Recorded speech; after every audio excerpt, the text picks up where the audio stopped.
khawatir saya kalau ilmu ini sudah hilang, terus ayat-ayat yang biasa tentang kemanusiaan dikira biasa.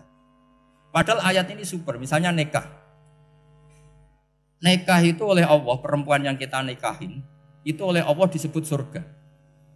Saya punya bukti, misalnya gini ayat ya, wala tangkihul musyrikati hatta yu'min, wala amatum mu'minatun khairum min musyrikati walau a'jabatkum. Terusannya ayat, wala tangkihul musyrikina hatta yu'minu, wala abdu mu'minun khairum min musyriki walau a'jabakum. Terusannya ayat, ulaika yad'una ilan nar. Para musyrikah yang ingin kamu nikahi karena mereka non muslim atau kafirah atau musyrikah, itu hanya mengajak kamu masuk neraka. Maksudnya ngajak itu kan bisa saja kamu tertarik perempuan tadi sampai kompromi merubah akidah kamu. Terusannya ayat wallahu yad'u ilal jannah. Harusnya dengan perbandingan kamu jangan menikahi musyrikah. Logika perbandingannya kan wallahu yad'u ila nikahil mu'minah. Saya ulang lagi, harusnya muqabalahnya kan wallahu yad'u ila nikahil mu'minah. Allah mengajak kamu supaya menikahi mu'minah. Tapi kata mukminah sama Allah diganti wallahu yad'u ilal jannah. Allah mengajak kamu masuk surga. Ila nikahil mu'minah. Artinya gini, setiap kamu hubungan intim sama istri kamu itu adalah menjadi kamu tidak zina. Jadi kalau kamu tidak zina, barokahnya istri kamu ini penopang kamu masuk surga. Makanya Rasulullah pernah ditanya, ibadah itu apa saja? Nabi secara ringan diantara jawabannya, wa fi buti ahadikum shadaqah. Sudah kamu ngumpul istri kamu itu ya ibadah. Terus kata sahabat-sahabat, ya Rasulullah ayati ahaduna syahwatahu wa walahu ajrun. Yang benar saja Rasulullah, masa urusan gitu dapat pahala. Nabi jawabannya ya enteng, alai salawadu'aha fi haramin aka'ana ali wisrun. Kalau dia salah yang dikeloni kan ya dosa. Berarti kalau ngeloni yang benar juga pahala. Berarti istri kamu itu jannah surga. Cuma jannah yang agak aneh karena rewel itu agak aneh. Jadi itu jannah yang agak aneh. Maka supaya jannah ini tidak aneh, kata Rasulullah itu cara bersuami istri itu kata Rasulullah halla jariyatan tula ibuka wa tula ibuka. Sebagian riwayat halla jariyatan tudhahikuha wa tudhahikuka. Kamu cari perempuan yang gampang guyon, gampang rileks. Mula abah itu rileks, mutohaka ya rileks. Saya berkali-kali cerita, saya ini termasuk orang yang nggak pernah diskusi penting sama istri saya. Karena takut tegang, biasanya kalau tegang itu yang suaminya kalah. Jadi saya itu nggak pernah diskusi penting. Saya kemarin mau ke Pasuruan ya, mau ke Peloso itu ditanya, mau kemana? Ya nggak tahu. Terus pulangnya kapan? Ya nggak tahu. Wong kok rohan. Ya saya senang saja. Nggak roh itu artinya kan bodoh. Orang bodoh itu nggak mukallaf, artinya nggak dosa kata saya. Jadi saya ngambil hikmahnya saja. Ditakoi kok jawabannya ora jelas. Ora jelas itu misteri. Memang dunia itu penuh misteri. Pokoknya tak itu. Pokoknya yang kira-kira itu jadi tidak penting. Rasulullah tuh kalau debat sama istrinya ya milih gitu, milih mula abah mutohaka. Saya punya sekian cerita betapa Rasulullah tuh rileks ngadepin cemburu-cemburunan. Sayyidah Khadijah tentu orang yang super bagi Rasulullah. Sampai ketika adiknya Sayyidah Khadijah, kalau nggak salah namanya itu Halah itu. Kalau datang itu Rasulullah itu menjamu karena mengingatkan suara Khadijah. Kalau muji Khadijah itu sudah langit Rasulullah. Sehingga Aisyah itu cemburu. Bagaimana Anda selalu muji Khadijah? Waqad abdalakallahu khairan minha. Allah mengganti yang lebih cantik ketimbang Khadijah dan lebih muda. Maksudnya Aisyah. Kenapa masih muji yang sudah meninggal? Tua lagi kan. Gantian Sayyidah Fatimah yang tersinggung karena ibunya ditua-tuakan kan. Itu ketika Fatimah cemburu, mangkelnya sama Sayyidah Aisyah. Mangkel manusiawi loh. Enggak usah kamu jadi Syiah terus benci Aisyah itu. Karena kalau kamu jadi benci Aisyah berarti kamu nganggap Aisyah itu salah. Dan itu efeknya di Rasulullah, berarti Rasulullah milih istri yang salah. Makanya kita ini madzhabnya ahli sunnah. Abu Bakar tidak mal'un. Kenapa tidak mal'un? Kalau kamu bilang Abu Bakar mal'un berarti Rasulullah salah pilih teman. Umar tidak mal'un karena Rasulullah pasti milih teman yang benar. Begitu juga milih istri yang benar. Dalilnya tidak usah jauh-jauh. At-thayyibatu lit-thayyibi. At-yabut thayyib tentu Rasulullah. Berarti istrinya pasti thayyibah.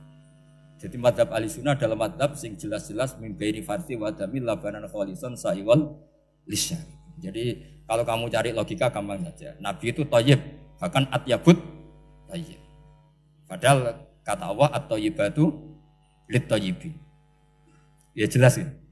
Jadi ini tidak usah dimasukkan hati tentang konfliknya Aisyah dan Fatimah, itu biasa saja. Yang satu bela ibunya, yang satu bela dirinya. Sebenarnya Aisyah itu nggak niat ngeritik Khadijah, ingin diperhatikan Rasulullah saja. Terus ketika Sayyidah Fatimah matur ya Rasulullah saya supaya ngalahkan Aisyah itu gimana? Karena ibu saya sudah meninggal, ya memang cantik dia, muda dia. Dan tahu betul orang kalau Nabi itu sangat mencintai Aisyah. Kata Rasulullah, bilang gini saja, tetap hebat ibu saya. Karena ibu saya dapat Rasulullah rondo untuk Joko.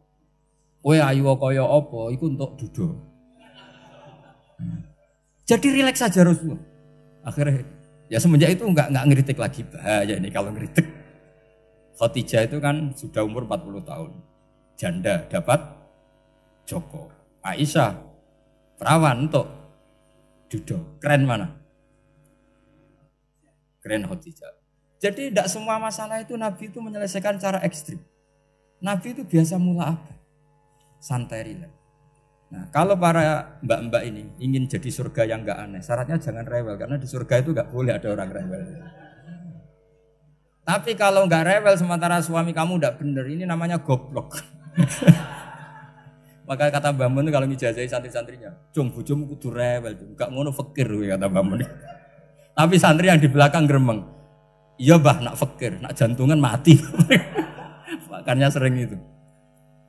Jadi di antara ulumil Quran itu ada istilah maudhi'ul mudmar mengganti maudhi'ud dhamir atau maudhi'ul lafzi menggantikan lafdan akhar. Itu memang agak jadi ilmu tafsir. Tapi bagi pelakunya itu menjadi gampang. Ya tadi, ketika Allah melarang nikah hal musyrikah, saya ulang lagi. Ketika Allah melarang nikah hal musyrikah, normalnya perbandingannya kan wallahu yad'u ila nikahil mu'minah. Tapi sama Allah diganti. Wallahu yad'u ilal jannah. Itu menunjukkan bahwa nikahul mukminah adalah al jannah. Karena kamu hubungan intim ya ibadah. Diwamuk kowe sabar ya ibadah. Nafakoi ya ibadah. Neng-nengan kejahatan senjata juga ibadah. Seru Bang, neng-nengan itu seru. Karena memang di antara sistem tubuh kita itu butuh masa-masa jeda. Itu mari cerdas. Karena tubuh kita ini tidak hanya butuh seneng, tapi juga butuh susah. Susah itu melahirkan kearifan. Jajal bojomu tahu minggat, mesti kearifan kamu meningkat. Jadi minggat itu ya penting. Nikmati saja. Udah ini saya nggak ngajari keburukan. Memang seperti itu. Nah saya berharap ilmu usul fikih ini tidak boleh hilang. Karena dengan ilmu usul fikih kita tahu mubah adalah tarkul haram dan tarkul haram adalah wajib. Maka Allah sering sekali membicarakan sesuatu yang mubah itu superior. Kayak tadi wa min ayatihi manamukum billaili wan. Nah, termasuk ayatnya Allah adalah kami itu tidur. Cara berpikir tadi, kalau saya tidak tidur sakit, kalau sakit habis biaya banyak. Sementara tidur hanya butuh seperti ini. Betapa baiknya Allah dengan tidur bisa menjaga kesehatan yang kalau tidak dijaga berbiaya tinggi. Berarti hadan naumul ibadah. Terus ulama bilang tidur itu ibadah kalau niatnya litaqawi alal ibadah. Tapi nak wae blojo turu lah itu sing masalah. Tapi tentu ilmu itu ada pembanding. Sekarang ketika kamu tidur itu tarkul wajib apa tarkul haram lah itu masalahnya. Seringnya kamu itu tarkul wajib. Wae mulang turu. Wae ngantor wong kerja turu. Lah itu tarkul haram atau tarkul wajib? Tarkul wajib. Kalau tarkul wajib berarti status tidur kamu haram. Sudah pinter ini sudah maju ini sudah maju. Jadi saya belajar usul fikih lagi-lagi karena untuk menjadi mufassir itu harus menguasai balaghah, menguasai usul fikih, menguasai lisanul arabi. Nah, lisanul arabi yang sering saya contohkan berkali-kali. Saya punya kitab namanya Ar-Risalah. Orisinil karangannya Imam Syafi'i. Saya baca beberapa kali khatam. Juga saya beberapa kali bacakan santri. Itu kalau memaknai Quran secara lisanul arabi itu gampang sekali. Gampang sekali. Ketika Imam Syafi'i mengatakan kamu boleh tayamum ketika bepergian dan saat bepergian itu tidak menemukan air. Syaratnya kamu tolabul ma', cari-cari dulu. Ketika ditanya sama Ashabus Syafi'i, kenapa harus cari-cari dulu? Jawabannya enteng. Li'anna Allah ta'ala yaqul falam tajidu ma'an wala yuqalu liman lam yatlub lam yajid. Karena Allah ngendikan kemudian kamu tidak menemukan air. Di mana-mana tidak menemukan setelah mencari. Kalau belum mencari namanya tidak tahu.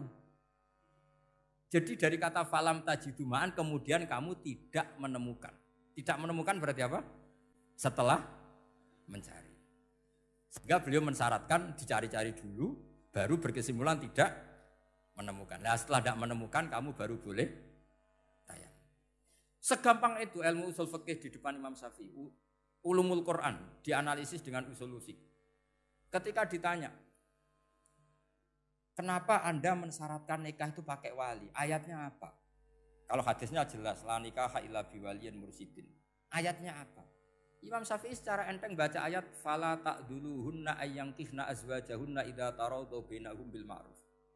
Jika wanita yang kamu waleni, saya ulang lagi, jika perempuan yang kamu walikan, misalnya kamu punya anak yang umur 20 tahun ingin nikah sama seseorang. Sing seseorang ini layak. Ya misalnya kiai ya apal alfiyah. Tadi kata Mbah Mus itu muridnya Mbah Khalil itu alfiyah diwolak-walik apa. Saking seringnya belajar alfiyah kata beliau sampai santri apal alfiyah wolak-walik tapi ra roh carane jamak kosor. Karena dulu pondoknya mau pondok nahwu. Jadi kayak di ngelirap itu. Tonggone nganti apal fa'ala yaf'ulu fa'lan. Cinone weh apal saking bedino itu ujiane ra selawatan fa'ala yaf'ulu fa'lan wa ma fa'lan wa huwa fa'ilun. Jadi pondok ya macam-macam. Itu saya tadi sampai mana itu? Tentang apa? Wali nikah tadi. Di bab fikih, saya ulang lagi di bab fikih. Itu kata Allah, jika perempuan yang kamu walikan itu ingin nikah, fala ta'duluhunna, jangan kamu larang. Kata Imam Syafi'i, kalau seorang wali tidak punya hak mewalikan, maka larangan jangan menghalangi itu tidak ada gunanya. Misalnya gini, Zaid itu tidak punya utang saya ulang lagi, Zaid tidak punya utang saya. Memang ini ilmu logika, Zaid tidak punya utang saya. Terus sampean bilang ke saya gini, Gus Bah, Zaid ojo tageh. Itu omongannya wong aneh apa enggak? Aneh kan? Tapi kalau Zaid punya utang saya 1 juta, terus kamu menasihati saya, Gus Zaid ojo tageh. Benar apa enggak? Wali itu punya hak melarang. Saya ulang lagi, wali berarti punya hak melarang putrinya tidak nikah. Sehingga diperintahkan Allah, kamu jangan pernah melarang. Berarti punya hak melarang. Kayak tadi, Gus ojo tageh, berarti aku dia hak nageh. Misalnya otoritas bandara ATR, pesawat Boeing sekian-sekian Lion, bolehkan landing di sini. Karena operatornya punya hak melarang. Juga punya hak mengizinkan.